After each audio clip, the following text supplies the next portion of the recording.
Yan mga bossing. So ito yung ating snap na 24 volts, 3 kilowatt.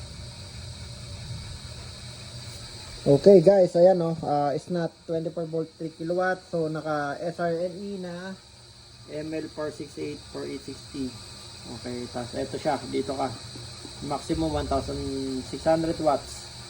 No, tapos current mo 60 ampere. So ayan, naka MCCB ka na 160 ampere. Ayan, yung green grounding yon. Ito battery. Kasi yan papunta dito. So ayan yung loob.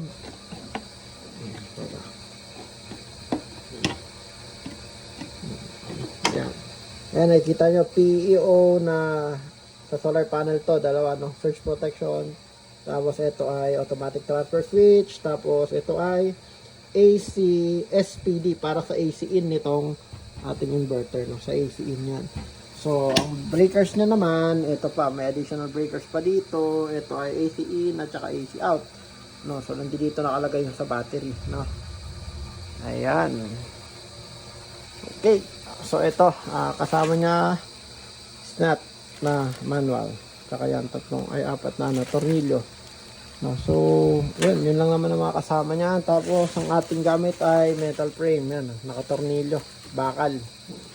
Yan, metal frame yan. Tapos, meron tenga dito. Diyan, saka doon, na yun. Saka ito isa.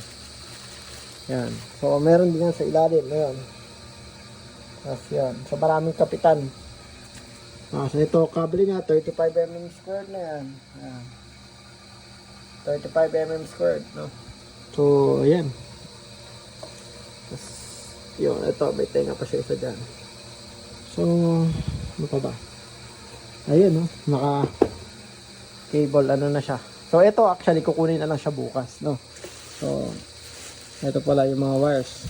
Ayan, ito, naka, ano na rin yan. May MC4 na, nandun yung isa nakapasok, eh.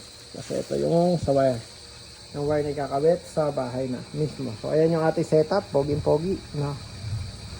Ayan, pag gusto nyo, meron pa tayong isa dito. Ayan, meron tayong Deye. Ayan, Deye na 8 kilowatt. Tapos may ongoing SRNE na 6 kilowatt. So ayan, GF Solar lang po. GF Solar.